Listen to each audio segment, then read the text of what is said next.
రాష్ట్ర ప్రజలను చంద్రబాబు నాయుడు గాలికి వదిలేసి వైసీపీ నాయకుల మీద అక్రమ కేసులు పెట్టే పనిలో పడ్డారని వైఎస్ఆర్ కాంగ్రెస్ పార్టీ ఒంగోలు నియోజకవర్గ సమన్వయకర్త చుండూరి రవిబాబు ఆరోపించారు.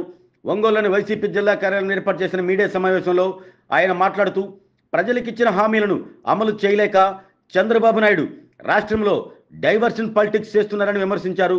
అందులో భాగంగానే వైసీపీ నాయకుల మీద అక్రమ కేసులు పెడుతున్నారంటూ మండిపడ్డారు.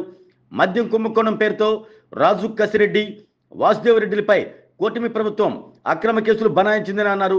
గతంలో ఎన్టీ రామారావు సారా వ్యతిరేక ఉద్యమం చేస్తే తరువాత చంద్రబాబు నాయుడు అందుకు భిన్నంగా వ్యవహరిస్తూ మద్యం అవసరమని కొన్ని పత్రికల్లో కథనాలు రాయించింది వాస్తవం కాదా అని ప్రశ్నించారు. మద్యాన్ని ప్రోత్సహించింది చంద్రబాబు నాయుడు అని దుయ్యబట్టారు. ప్రస్తుతం కూటమి ప్రభుత్వం మద్యం మీద వచ్చిన ఆదాయంతోనే పాలన సాగిస్తుందంటూ ఎద్దేవా చేశారు. ప్రస్తుత ప్రభుత్వం విచ్చలవిడిగా అనుమతులు ఇవ్వటంతో మద్యం తాగిన వ్యక్తులు ఎక్కడ పడుకోవాలో అర్థం కాక డివైడర్ల మీద పడుకుంటున్న పరిస్థితిని ఏర్పడిందని మండిపడ్డారు. రాష్ట్రంలో మద్యం దుకాణాల్లో ఎమ్మెల్యేలకు వాటాలు ఇస్తూ మద్యాన్ని ఏరులై పారుస్తున్నారు అన్నారు. గత వైసీపీ ప్రభుత్వంలో ఎటువంటి లిక్కర్ ఫ్యాక్టరీలకు అనుమతులు ఇవ్వలేదని గుర్తు చేశారు. తప్పుడు రాజకీయాలు చేస్తున్న చంద్రబాబు నాయుడు జగన్మోహన్ రెడ్డిపై అసత్య ఆరోపణలు చేయటాన్ని మానుకోవాలంటూ చుండూరి రవిబాబు హితవు పలికారు. ఈ సమావేశంలో వైసీపీ నాయకులు దుంప చెంచిరెడ్డి, యువజన విభాగం నాయకుడు దేవా తదితరులు పాల్గొన్నారు. రాష్ట్రంలో ప్రజల్ని గాలి కొదిలేసిన చంద్రబాబు నాయుడు రైతాంగాన్ని, పేదవర్గాల్ని ఆయన చెప్పిన హామీలన్నీ అమలు చేయలేక పక్కదారి పట్టించడానికి డైవర్షన్ పాలిటిక్స్లో భాగంగా కొత్త కేసులు పెడుతూ జగన్మోహన్ రెడ్డి గారి చుట్టూ ఉన్న వ్యక్తుల్ని ఏదో ఒక నిరాధారమైన ఆరోపణలతోటి నోటీసులు ఇచ్చి పిలిపించి కేసులు కట్టే పనిలో, అంటే ఆయన ఫెయిల్యూర్స్ని ఒప్పుకోలేక ప్రజలకి బాధ్యతగా ప్రవర్తించలేక పక్కదారి పట్టిస్తున్నాడు.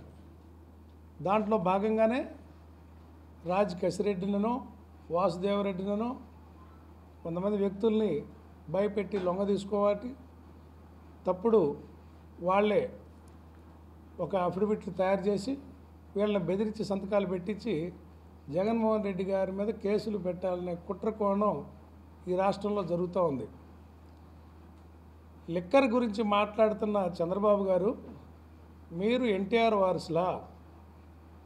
ఎన్టీఆర్ ఆశయం ఏంది?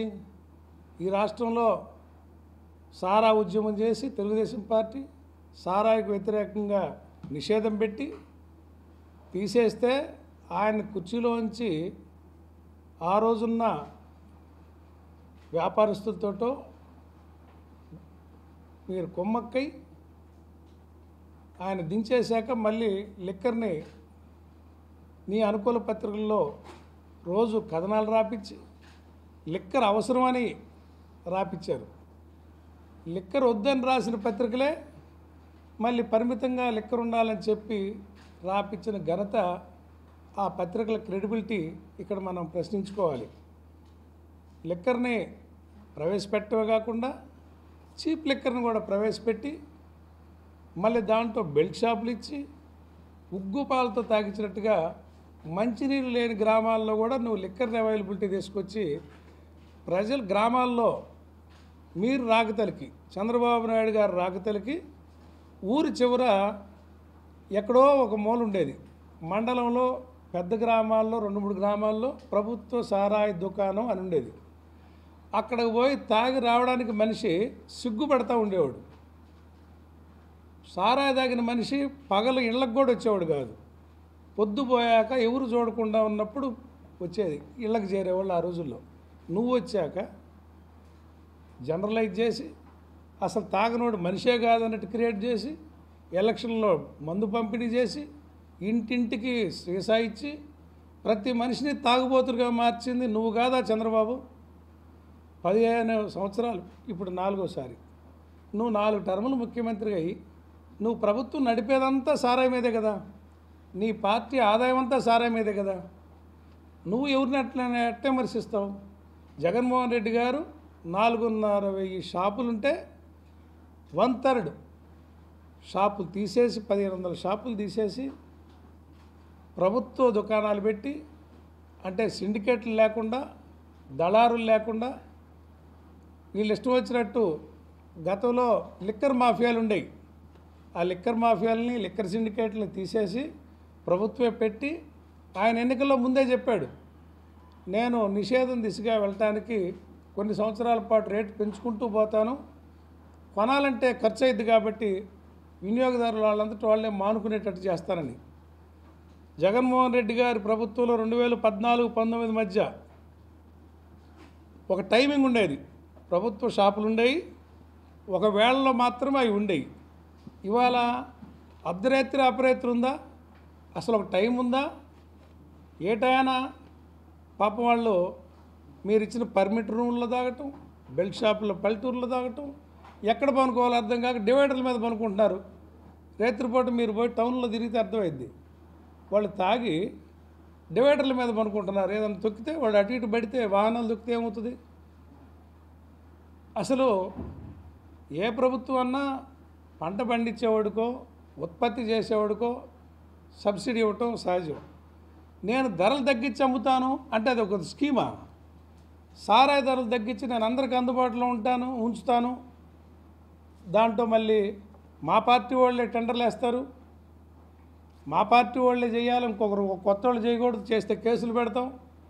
ఒకవేళ ఏ పార్టీ సంబంధం లేని వాళ్ళు ఆ వ్యాపారంలోకి వస్తే సిండికేట్లో రావాలా, సిండికేట్లో రాకపోతే వాళ్ళ మీద రైడ్లు చేపియాలా, వీళ్ళందరూ సిండికేట్లు మళ్ళీ ఎమ్మెల్యేలకి వాటాలు ఇవ్వాలా, ఎంఎస్పీ ప్రైస్ కమ్మిస్తానని చెప్పి నువ్వు ఇప్పుడు ఎంత అమ్ముతుంది? బాటిల్కి 40 రూపాయలు, ఫుల్ బాటిల్కి ఎక్స్ట్రా ప్రైస్ అమ్ముతున్నావు. ఈ లంచాలన్నీ ఎవరికి వెళ్తున్నాయి? ఎమ్మెల్యేలకి షాపుల్లో వాటాలు ఇచ్చారు. ప్రతి షాపులో వాటాలు ఇచ్చిన మాట బహిరంగ రహస్యమే కదా, అందరు చెప్పుకుంటుందే కదా. మరి అధికంగా అమ్ముతున్న క్వార్టర్కి 10 రూపాయలు, ఫుల్ బాటిల్కి 40 రూపాయలు ఎక్స్ట్రా అంట. ఈ డబ్బులు ఎవరికి పోతున్నాయి? డిస్టిలరీలు జగన్మోహన్ రెడ్డి గారు ఒక డిస్టిలరీకి కూడా అనుమతి ఇవ్వాల, కొత్త ఫ్యాక్టరీకి ఒక్కటి కూడా అనుమతి ఇవ్వాల ఆయన. నీకు ఆ గతంలో నువ్వు ఇచ్చిన అనుమతులే అదనంగా, నువ్వు పెట్టిన ఫ్యాక్టరీలే, నువ్వు తీసుకొచ్చే బ్రాండ్లు, నువ్వు పరిమితమైన బ్రాండ్లు ఒక సర్వే చేపిస్తారు. అల్లా బ్రాండ్లే కావాలని జనం అడిగినట్టు ఎవరు కొన్ని బ్రాండ్లు 4-5 బ్రాండ్లకే పర్మిషన్లు ఇవ్వటం, ఆ బ్రాండ్లకి ఇస్తున్నాను కాబట్టి వాళ్ళ కాడ లంచాలు తీసుకోవటం. మా ప్రభుత్వంలో ఇవన్నీ లంచాలు తీసుకునే పని అయితే తక్కువ వేళల్లో షాపులు ఎందుకు పెడతారు? కరెక్ట్గా ఒక టైంకి ఎందుకు మూసేస్తారు? ఒకే టైంకి ఎందుకు తెరుస్తారు? 24 గంటలు తాపించలేదే?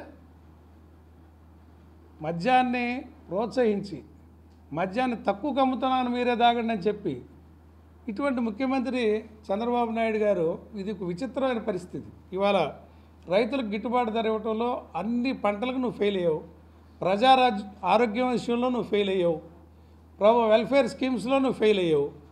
పక్కదారి పట్టించడానికి ప్రత్యర్థి పార్టీల మీద తప్పుడు ఆరోపణలు చేసి నిరాధారమైన ఆధారాలతోటి ఇవాళ మా జగన్మోహన్ రెడ్డి గారిని ఏదో ఒక నెపవేయాలనే ఉద్దేశం చూస్తూ ఉంటే ఇది ప్రజలు హర్షించరు.